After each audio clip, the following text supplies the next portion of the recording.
Hello प्रिय विद्यार्थियों, स्वागत है आप सबका मैथमेटिक्स के ऑनलाइन प्लेटफॉर्म पर, जहां आज हम लेके आए हैं वो टॉपिक है अर्थमेटिक प्रोग्रेस यानी कि समांतर श्रेणी। और आज हम समांतर श्रेणी के बारे में पढ़ेंगे। तो चलिए शुरू करते हैं। समांतर श्रेणी क्या है? जैसे कि आपको कोई श्रेणी दे रखी है जिसमें समान अंतराल है 2, 5, 8, 2, 5, 8, 11 और इसी प्रकार यह श्रेणी चल रही है और इसमें अंतर है वो समान है। ठीक है, इस श्रेणी को बोलेंगे समांतर श्रेणी। इसमें जो ये पहला पद है ये होगा A1, ये होगा A2, ये होगा A3, इसी प्रकार ये होगा A4, आगे चलती जाएगी। तो इसमें जो ये A1 और A2 है ये समांतर श्रेणी के प्रथम द्वितीय तृतीय पद है और इनके मध्य जो डिफरेंस है इसको बोलते हैं डी, जो होता है कितना है 3 है, तो 3 है। अब डी को बोलते हैं कॉमन डिफरेंस। क्या? कॉमन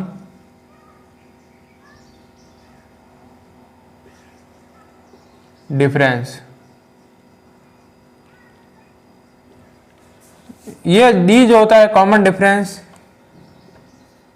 उसको A2 माइनस A1 भी लिखते हैं, यानी कि द्वितीय पद माइनस प्रथम पद। क्या होता है? D, common difference. तो इसमें हम करेंगे तो हो जाएगा 5 माइनस 2 इक्वल टू 3। ये है आपका कॉमन डिफरेंस। और अब इसमें आपको nवा पद करना है, nवी टर्म ज्ञात करनी है, तो हम करेंगे Tn। क्या होगी? a प्लस ए, क्या प्रथम पद, n minus 1 into D, common difference. ठीक है, जैसे कि आपको इसमें 10वां पद ज्ञात करना है। कौन सा? 10वां पद ले लेते हैं। 10वां पद ज्ञात करना है तो इसमें ए क्या देखा है? 2 रेखा है, 2 प्लस n बराबर 10 है, माइनस 1 इंटू कॉमन डिफरेंस 3। तो ये हो जाएगा 2 प्लस 10 में से 9 इंटू 3, 9 इंटू 3 27, 27 और 2 29, यानी कि इसमें जो 10वीं टर्म होगी वो होगी 29।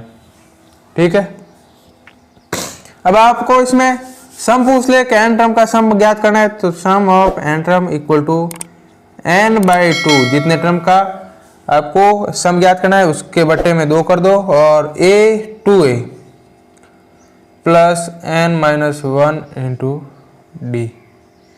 क्या होगा? n/2 2a, a प्रथम पद है, plus n minus 1 into D. क्या होगी? n पदों का योग। अब इससे आप एक फॉर्मूला और बनता है। क्या बनता है? Sn, सम बराबर, इसको हम n/2 को n/2 as it is n/2 कोष्टक। अब इस a को हम 2 भागों में बटाए तो क्या होगा? a प्लस a, और a plus n minus 1 into दिया गया है अंतिम टर्म में। तो हम इसे ऐसे भी लिख सकते हैं कि first term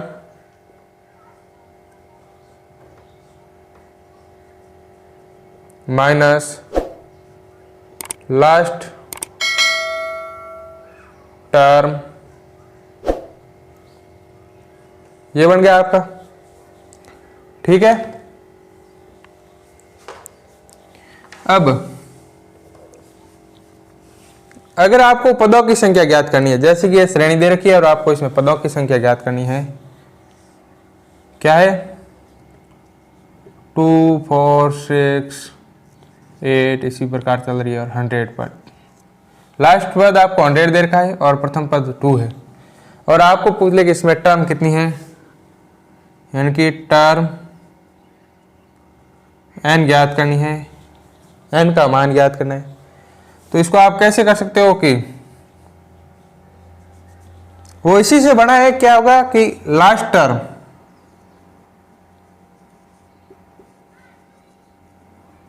minus first term divided by 2 plus 1। ये क्या होगी? ये होगी आपके टर्म n का मान, n का मान इनकी कौन सी टर्म है। क्वेश्चन क्या है कि find the sum of first 12th term of AP, यानी कि इस एपी की प्रथम 12 टर्म्स का योग ज्ञात करना है, 12 पदों का योग ज्ञात करना है। 12 पदों का योग करने के लिए a बराबर ज्ञात करना है। फॉर्मूला क्या होता है कि एस एन बराबर n/2 कोष्टक 2a plus n-1 into D. तो अब हमें इनमें कॉमन डिफरेंस निकालना है डी। तो डी के लिए क्या होगा कि सेकंड पद -7 माइनस फर्स्ट पद -12, यानी कि डी बराबर आपके आ गया 5, ठीक है। और n बराबर आपको दे रखा है 12th, तो हो जाएगा एस एन इक्वल टू 12/2 कोष्टक 2 into A -12 plus n 12 minus 1 into D, यानी कि 5। 12 को 6 डिवाइडेड बाय 2 6 कोष्टक -24 प्लस 11 55, इसको करेंगे तो 6 55 माइनस 24 29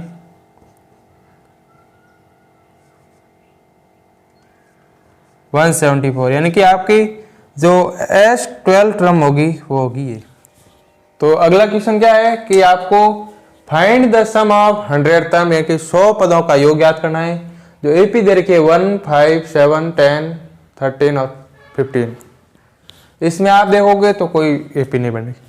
जब हमने देखा कि एक पद को छोड़ करके देखा जाता है कि 1 से 7 7 से 13, तो अंतर फिक्स आ रहा है। और इसी प्रकार दूसरी देखी जाती है तो 5 10 15 फिक्स अंतर आ रहा है, यानी कि इसमें हम 2 एपी देखते। कितनी? 2 एपी। कौन सी?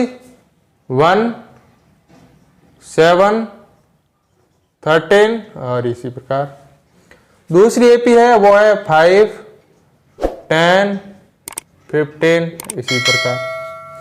अब हम इन दोनों का योग निकालते हैं तो क्या होगा। अब देखो 100 पदों का योग निकालना है और यहाँ पर आपको 2 श्रेणी दे रखी है, तो दोनों के 50-50 पद के, यानी कि इसके 15 और इसके भी 15 पदों का योग, तो हो जाएगा S15 equal to 15 divided by 2 कोष्टक 1 plus 2 into 1 plus 15 minus 1 into difference कितना है 7 माइनस 1 6, तो हो जाएगा 25 15 2 प्लस 49 इंटू 6, और इसको जब निकालेंगे तो आपका आंसर आ जाएगा। इसी प्रकार इसमें देखते हैं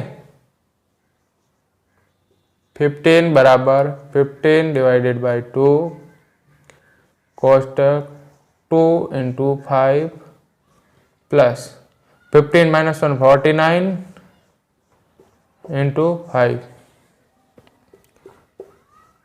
25, और ये हो जाएगा 10 प्लस 49 इंटू 5, और इसको भी निकालोगे तब अंतर आ जाएगा, और इस दोनों का योग करोगे तो आपके एपी का योग आ जाएगा।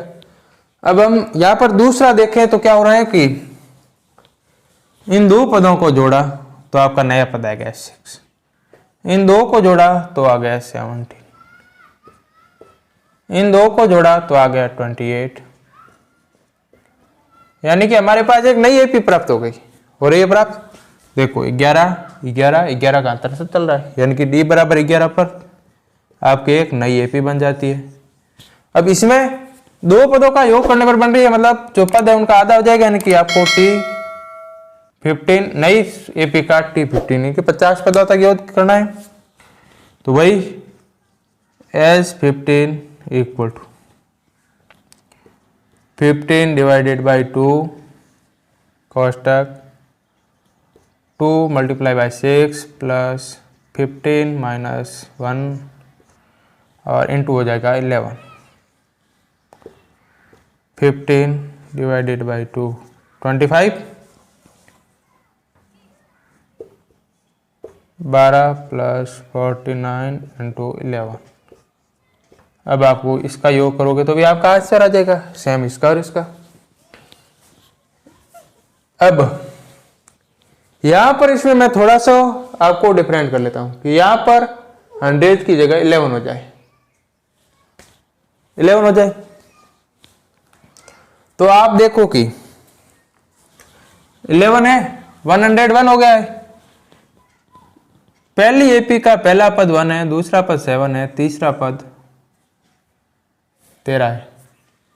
फर्स्ट का फर्स्ट पद 1, सेकंड का फर्स्ट पद 2, थर्ड का फर्स्ट पद 13।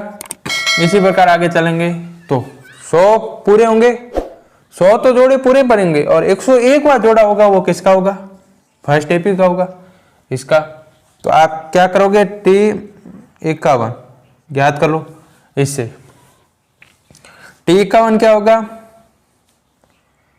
ए क्या है 1 प्लस 51 माइनस 1 इंटू 6, यानी क्या है 1 प्लस 15 इंटू 6, तो आ गया 301। ये आपका 101वां पद होगा। कौन सा होगा, 101वां पद होगा। अब इसमें आप इसका जो योग आया इस पद का 15 पदों का, तो उसमें आप 301 जोड़ दो, यानी कि S15 प्लस 301 करोगे तो आपका जो 101 पदों का योग है वो आ जाएगा। यहां तक समझ में आया? अगर आपको वीडियो अच्छा लग रहा है, कुछ समझ में आ रहा है, तो वीडियो को लाइक करें, दोस्तों में शेयर करें और चैनल को सब्सक्राइब करें। ऐसे ही रोजाना आपको नए वीडियो मिलते रहेंगे।